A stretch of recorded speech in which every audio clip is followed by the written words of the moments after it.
আসসালামু আলাইকুম, সবাইকে মাহে রমজানের শুভেচ্ছা, সবাইকে স্বাগতম আমার সুরেশ ফ্যামিলি চ্যানেল। যারা আমার ভিডিওগুলো দেখছেন বা ভিডিওতে আছেন তারা অবশ্যই নাটনে পুরোটা দেখবেন, আর অবশ্যই ভিডিওটি ভালো লাগলে একটা লাইক করবেন আর চ্যানেলটিকে সাবস্ক্রাইব করে বেল বাটনে চাপ দিয়ে রাখবেন। তো আজকে তো চতুর্থ রোজা, আলহামদুলিল্লাহ আল্লাহ চতুর্থ রোজা তৌফিক দান করেছেন আমাদেরকে। তো আল্লাহকে অনেক অনেক ধন্যবাদ, আমাদেরকে আরেকটি রোজা রাখা তৌফিক দান করেছেন এবং জীবিত রেখেছেন।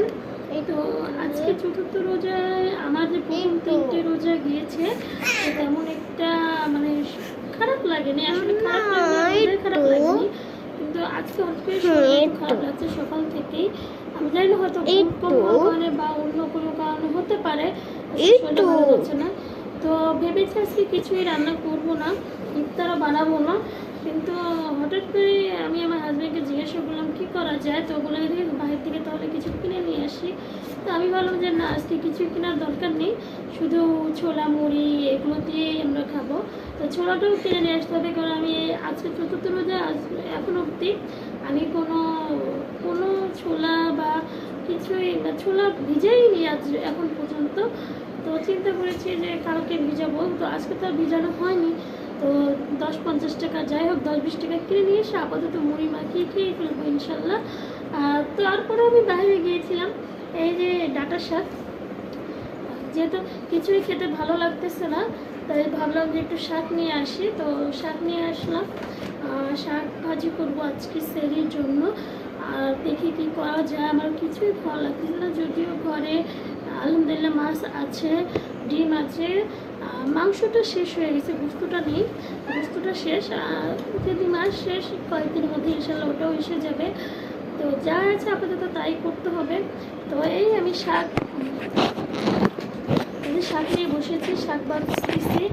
আসলে আমার ক্যামেরাম্যান আয়াতকে দিয়ে কাজ করতে গেলে আয়াত পারে না, আমার ঘরে ওরকম ক্যামেরা ধরার মতো কেউ নেই, আর আমার স্ট্যান্ড যেটা ছিল সেটা ভেঙে গেছে। তো এই শাক, এখানে হলো ডাঁটা শাক, আর এখানে এই যে পালং শাকগুলো বাছা শেষ। শাকগুলো খুব সুন্দর, অনেক ফ্রেশ ছিল, তাই নিয়ে আসলাম, ভালো লেগেছে। আর এই হলো ডাঁটা শাকগুলো অনেক সুন্দর ফ্রেশ। তো না টেনে অবশ্যই আমার ভিডিওটি দেখবেন আর আমার ভিডিওর সঙ্গেই থাকুন। আর অবশ্যই ভিডিওটি ভালো লাগলে লাইক করবেন, আমার ছেলের জন্য অন্তত একটা লাইক দিবেন, আর অবশ্যই আমার ছেলের জন্য অন্তত একটা সাবস্ক্রাইব করে যাবেন। তো দেখতে দেখতে ইফতারের সময় হয়ে গেছে, বেশি আর সময় নাই, যেহেতু আজকে বলেছিলাম মুড়ি খাবো, মুড়ি মাখা। আপনারা জানেন আমার ভিডিও যারা রেগুলার দেখেন আমরা কিন্তু মুড়ি মাখা বা ভাজা পোড়া খুব কমই খাই। তো আজকে আমি আমার জন্য এই যে এখানে এই যে দেখানো যাচ্ছে না, ছোলা, তারপরে পেঁয়াজ, মরিচ, একটু লেবু কেটে নিয়েছি, আমি দেখাচ্ছি আপনাদেরকে।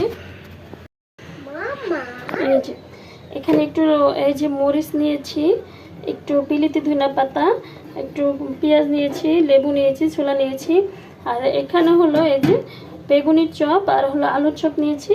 পেঁয়াজিটা ভেঙে নেবো না, পেঁয়াজিটা আস্ত খাবো। দুইজন মানুষ ঘরে রোজা রাখি, কিন্তু দুইজনের খাওয়ার চাহিদা দুই রকম। এই যে আমার হাজব্যান্ডের জন্য একটু পেঁয়াজ মরিচ সে চানাচুর দিয়ে মুড়িটা মাখিয়ে খেবে, আর কিছুই নিবে না। তারপর আমি একটু ছোলা দিয়েছি তার জন্য, সে খাবে কিনা আমি জানি না, রেখেছি, সে যদি খায় তো খেলো, না খেলে আমার তুলে নিতে হবে। তবে আশা করি পেঁয়াজিটা খাবে, তো পেঁয়াজিটা তার জন্য রেখেছি আমি, দেখা যাক কি হয়। তো এই হলো আমাদের ইফতারের আয়োজন।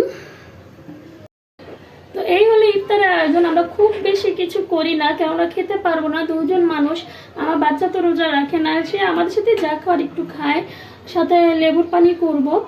আবার দেখা যায় আমাদের এত সামর্থ্য নেই যে এখনকার ফলের বাজারে যে দাম, যে সব ধরনের ফল নিয়ে এসে খাবো সেটাও সম্ভব না।